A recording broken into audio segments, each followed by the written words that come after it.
మీ కళ్ళద్దాల్ని పక్కన పెట్టేయండి. ప్రతి కంటి సమస్యకి బెస్ట్ సొల్యూషన్ ఇస్తుంది American laser eye hospital. Deputy CM గా నారాయణ స్వామి గారికి ఉన్న పవర్స్ ఏంటి? అసలుకి మీ పవర్ ని ఏ రోజున ఉపయోగించారా? కేవలం డమ్మీ లాగా ఉండిపోయారా? డమ్మి అంటే ప్రాంతీయ పార్టీలో ఏ ముఖ్యమంత్రి ఉన్నా, చంద్రబాబు ఉన్నా, లల్లు ప్రసాద్ యాదవ్ ఉన్నా, మాయావతి ఉన్నా, ఇంకొకరున్నా వాళ్ళకి ఎటువంటి పరిస్థితుల్లో ఇండివిజువల్, ఎందుకంటే సీఎం ఏం డెసిషన్ తీసుకుంటాడో దానికి కట్టుబడి ఉంటారు సార్. మంత్రులకి ఇప్పుడు చంద్రబాబు నాయుడు మాత్రం ఏ మంత్రులకి ఏం అధికారాలు ఇచ్చేశాడు? కాదు సార్, ఇంతకుముందు 20 సంవత్సరాలు 15 సంవత్సరాలు ఉన్నాడు కదా, ఏ మంత్రులు ఏ అధికారులు ఉన్నారు? అక్కడ కూడా బలైంది ఎవరు? దళితులు బలైనారు. అక్కడ కూడా ఎస్టీలు బదిలినారు. అక్కడ కూడా ఒకతూరి ఎస్సీ ఎస్టీలకి బీసీలకి టికెట్లు ఇచ్చినట్టు మళ్ళీ కంటిన్యూకి ఇస్తున్నాడు. ఆయన కూడా బలి ఇదంతా మేమే కదా సార్. కూలికిపోయేది మేమే, మోసేది మేమే, కొట్లాడేది మేమే, మళ్ళీ జెండాలు ఎత్తేది మేమే. కానీ బలమైన వాళ్ళే కదా ముఖ్య ఎమ్మెల్యేలుగా మంత్రులుగా అవుతారు, ఎమ్మెల్యేలుగా ఎంపీలుగా అవుతారు. అందువల్ల బలం లేని వాడికి రాజ్యసభ ఇచ్చాడు. ఆయన బలం క్యాస్ట్ పెట్టి రాజ్యసభ పంపించాడు. బాబురావుకు ఒక ఎస్సీ, గొల్లబాబురావు ఎస్సీ, ఆయన దగ్గర ఏమైనా డబ్బులు తీసుకుని పంపించాడా? ఈవెన్ మోపి నేనంటే ప్రాణం ఆయనకి, ఆయనంటే నాకు కూడా అభిమానం. వీళ్ళ దగ్గర ఏమైనా హాస్పిటల్ పంపించాడా? ఒకప్పుడు రాజ్యసభకు పోతే కోట్లు ఉండేవాళ్ళు బిజినెస్ పర్సన్స్ పోతుండారు. మరి ఇప్పుడు వాళ్ళు ఎందుకు వెళ్ళిపోయినంటే వాళ్ళ మనస్సాక్షి అడగాల. కానీ కూడా నారాయణ స్వామిని పట్టుకుని ఎందుకు పోయినారు అంటే నేనేం చెప్పగలుగుతాను?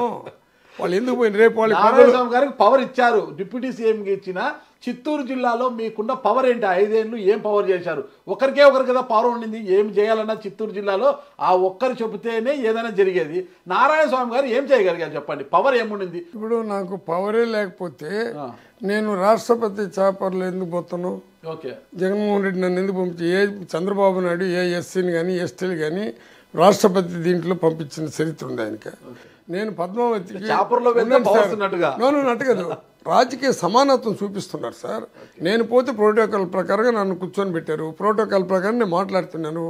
కలెక్టర్ని ఎస్పీని ఎవరు చెప్పినా మార్చరు. అది సీఎం దృష్టిలోనే ఉంటుంది. సీఎం ఎవరు డెసిషన్ తీసుకుంటారు. అటెత్తుకుంటే నాతో ఎవరు కూడా పెద్దిరెడ్డి రామచంద్రారెడ్డి గారు ఇలా చెప్పితే అలా పని అయిపోయింది కదా. నా పైన ఆయన కూడా పెత్తనం చేయలేదు. ఒకవేళ ఇప్పుడు మీరు చెప్పినట్టు డిప్యూటీ సీఎం అయినాను ఇంక వీడికి రాజకీయ సమానత్వం లేకుండా పోవాలని కొంతమంది పావులు కలిపితే దాంట్లో అందరూ చేతులు కలిపినారేమో, కానీ నన్ను మాత్రం ఎప్పుడు నన్ను ఇంచపరిచి కానీ ఒక రకంగా మాట్లాడేది కానీ నన్ను ఇప్పుడు చేయలేదు. ఎందుకు మీకు పెద్దిరెడ్డి రామచంద్రారెడ్డి గారు అంత భక్తి? నాకు భక్తి జగన్మోహన్ రెడ్డి పైన. పెద్దిరెడ్డి రామచంద్రారెడ్డి గారు ఎవరిపైన పార్టీ జగన్మోహన్ రెడ్డి పెట్టింది. పెద్దిరెడ్డి రామచంద్రారెడ్డి గారి మీద మీకు స్వామి భక్తి ఉందా లేదా? నాకేం స్వామి భక్తి సార్? నేను రాజశేఖర రెడ్డికి స్వామి భక్తి. దీనైనా ఒప్పుకుంటారు లేదా? మీరు రాజకీయాల్లో నాకు తెలిసి పెద్దిరెడ్డి రామచంద్రారెడ్డి గారి కన్నా మీరు సీనియర్ నా నాలెడ్జ్లో, నాకున్న జర్నలిజం నాలెడ్జ్లో.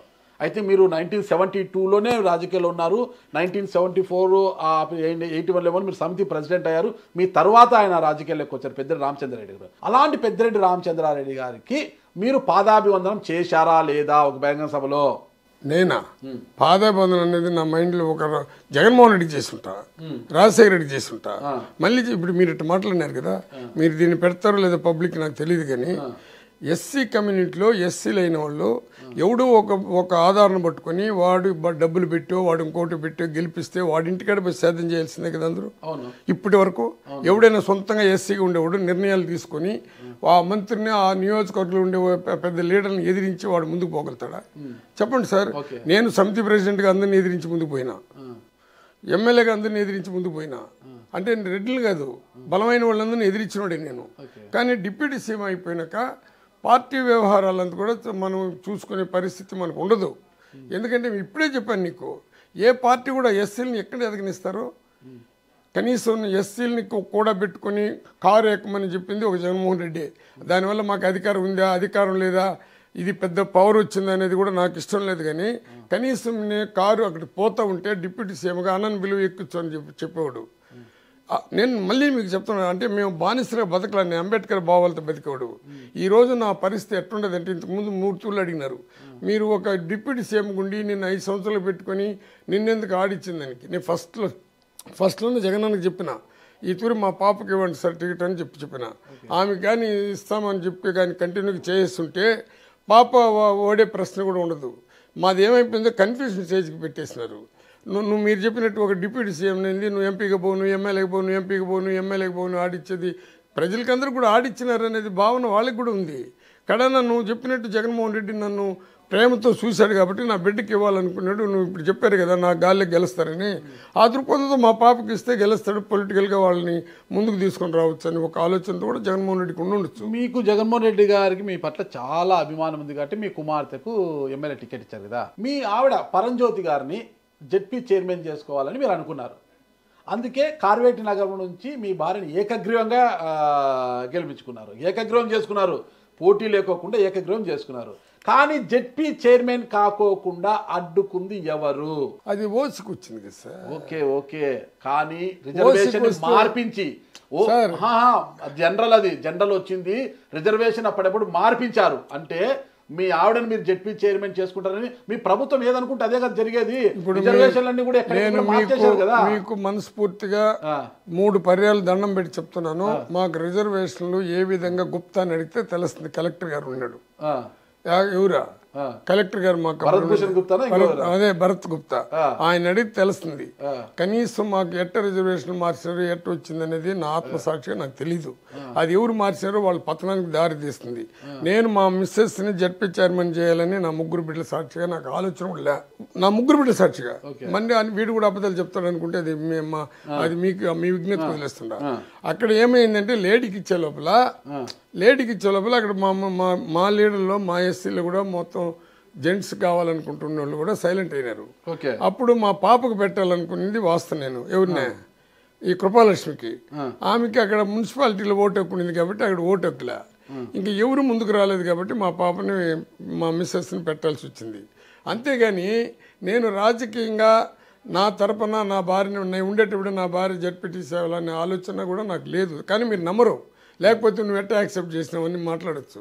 ఇంకా దానికి నేను ఆ క్వశ్చన్ జవాబు చెప్పలేని పరిస్థితిలో ఉండ. ఒక్క నిమిషం ఉండండి. మీరు జిల్లా పెనుమూరులో డిప్యూటీ సీఎం వర్సెస్ విజయానందరెడ్డిగా సాగుతోంది. వీరిద్దరూ ఉగ్రాడంపల్లెలో వేర్వేరుగా గడప గడపకు కార్యక్రమానికి వెళ్లారు. అయితే విజయానందరెడ్డి వెళ్లి వచ్చిన ఇంటికి మరోసారి డిప్యూటీ సీఎం నారాయణ స్వామి వెళ్లారు.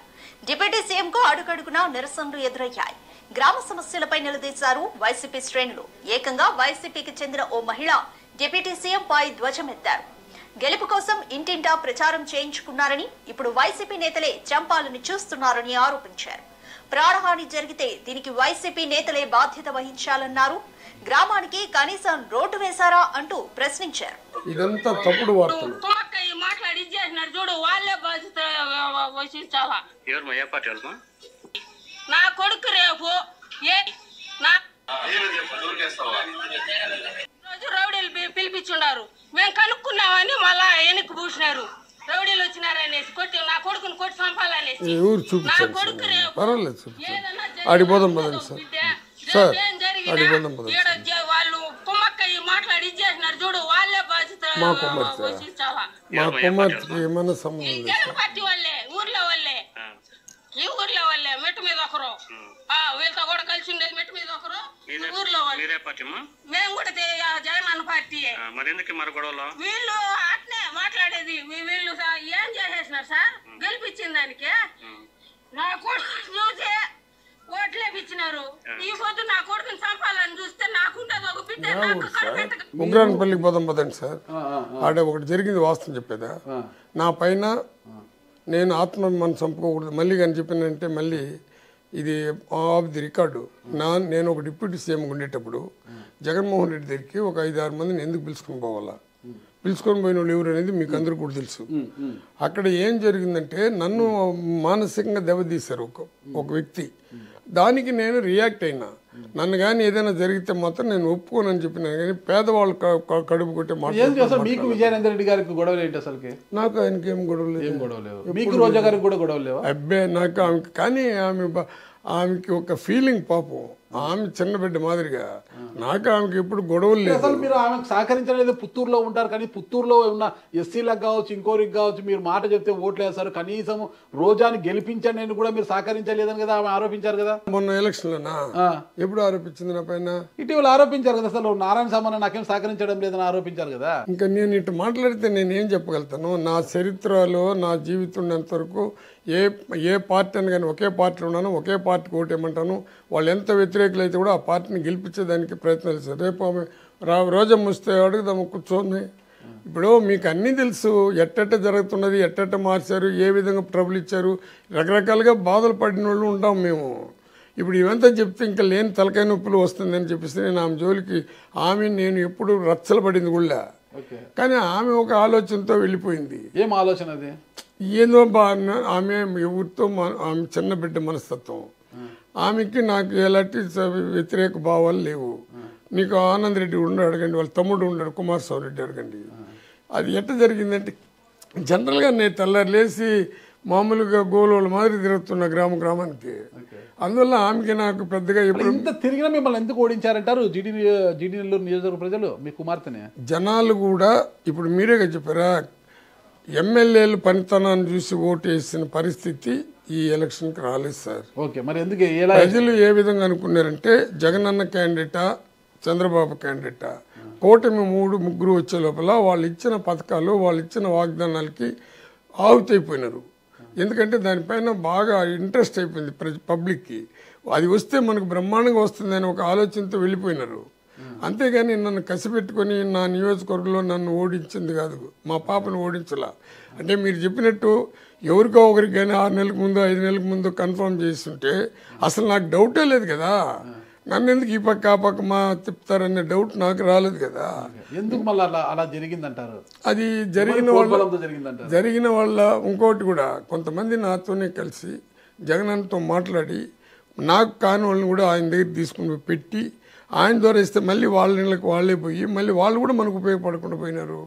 కాబట్టి ఇవంతా బయట చెప్పుకుంటూ తిరిగితే వేస్ట్ సార్. నేను రాజకీయం ఉండేంత వరకు నేను సత్యంత వరకు ప్రజల కోసం యాక్టివ్గా ఉంటాను, పార్టీ కోసం యాక్టివ్గా ఉంటాను. నారాయణ స్వామి గారికి వయసు మీద పడింది, 7-10 వయసు దాటిపోయింది, ఇక రాజకీయంగా ఆయన సమాధి అయిపోయారు. రానున్న స్థానిక సంస్థల ఎన్నికల్లో కనీసం క్యాండిడేట్లను కూడా నిలబెట్టలేని పరిస్థితిలో వెళ్ళిపోయారు నారాయణ స్వామి గారు అంటున్నారు. మరి వారికి అదే ప్రజలు ఎవరు అనుకుంటున్నారో, మీరు ఎందుకు నాకు క్వశ్చన్ వేస్తున్నారో, రేపు ఎలక్షన్ వచ్చేటప్పుడు మీరే చూడండి. స్థానిక సంస్థల ఎన్నికల్లో అభ్యర్థులు బలమైన అభ్యర్థులు చూస్తారు కదా. ఇప్పుడే మీరే చెప్పినారు బలమైన అభ్యర్థులు అంటే డబ్బులు ఉండాలి కదా అంటున్నారు. డబ్బులు ఉంటేనే కదా బలమైన అభ్యర్థులు అంటున్నారు.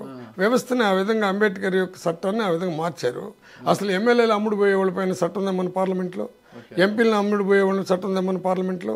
ఈ అమ్ముడు పోయేదానికి పునాది చేసిన వాళ్ళు ఎవరు చేసి చెప్పినారండి? పివి నరసింహరావు ఆయన దగ్గర నుంచి కూడా ఆయన ఒక 5 మంది తీసుకున్నారని అప్పుడే స్టార్ట్ చేశారు. మళ్ళీ ఎన్టీ రామారావు అటువంటి ప్రజానాయకుడిని, అటువంటి రామారావుకు మించిన గాలి ఇందిరాగాంధీ చనిపోయినప్పుడు కూడా ఆ గాలిలో కూడా రామారావు గెలిచాడు. మరి ఆయన ఎందుకు తీసేసినారు? ఆయన చేసిన పొరపాట్లేమి? ఆయన మద్యపాన నిషేధం పూర్తిగా నిలబెట్టినాడు, బీసీలని అల్లాడినాడు. మరి ఆయన ఎందుకు తీసేశారు? ఆయనకి ప్రజలు ఏం వ్యతిరేక వచ్చింది? ఆయన ఎందుకు దింపాల్సి వచ్చింది? ఆయన ఎందుకు ఇదంతా తీసుకొని పోతే ఇంకా సీరియస్గా ఇట్లా మాట్లాడితే నా పైన కూడా ఎన్నెన్నో కేసులు పెట్టి సాక్షులు పెట్టి నన్ను కూడా ఎక్కడో ఎత్తుకుని పోయి లోపల బొక్కలు వేయాలని ఆలోచనతో అందరుకుంటారు. ఇది రామారావుని ఎందుకు దించారు? రామారావుకి ఏమైనా బలం లేదా? రామారావుకి ఎవరు సార్ ఇప్పుడు దామోదర సంజీవిని ఎందుకు దింపినారు? ఎవరికైతే పేదవాడికి హృదయపూర్వకంగా సహాయం చేయాలనుకుంటే ఉన్నవాడికి అది తగ్గించడు. ఎందుకు రాజశేఖర రెడ్డిని చంపేసినారు? ఎందుకు రామారావు రాజశేఖర రెడ్డి గారు హెలికాప్టర్ ప్రమాదంలో అని మనం అనుకుంటున్నాము. దానిపైన మీకు కూడా తెలుసు కదా ఎట్లా జరిగింది ఏమని. అప్పుడు చంపేది ఏమంటే కుట్రలే సార్, అన్ని కుట్రలే కదా. ఉన్న వాళ్ళందరూ కలిసి కుట్ర చేశారు. ఎవరు వాళ్ళు ఎవరు మీకే తెలుసు. నేను ఊరికే దాన్ని చెప్పి ఎన్ని తూర్లు చెప్పలేదు. కుట్రదారులు అని ఎవరైతే మీరు ఆరోపించి ఆ రోజు ఎవరి సంస్థల మీద అయితే మీరు దాడులు చేశారో మీ పార్టీ వాళ్ళంతా వెళ్ళి రాజశేఖర రెడ్డి గారి మరణానికి మీరు కారణమని ఏ సంస్థ మీద ఆరోపించి ఆ సంస్థకు సంబంధించిన మార్ట్ల మీద వెళ్ళి దాడులు చేశారు కదా. మరి ఆ సంస్థ ఆదేశాలు ఆ వారి మనిషికే మీరు రాజ్యసభ ఇచ్చారు కదా. రాజ్యసభ ఇచ్చారా లేదా? ఏ సంస్థ సార్ మీరే చెప్పాలి కదా. చెప్పండి. నేను చెప్పేది కాదు, మీరే చెప్పాలి. మీకు తెలుసు కదా కుట్రదారులు ఎవరని మీరు అంటున్నారు కదా. మీరు ఆ కుట్రదారుల్లో ఒకరిని ఆరోపించిన మీరే ఆ కుట్రదారుల మనిషికి రాజ్యసభ ఇచ్చారా లేదా?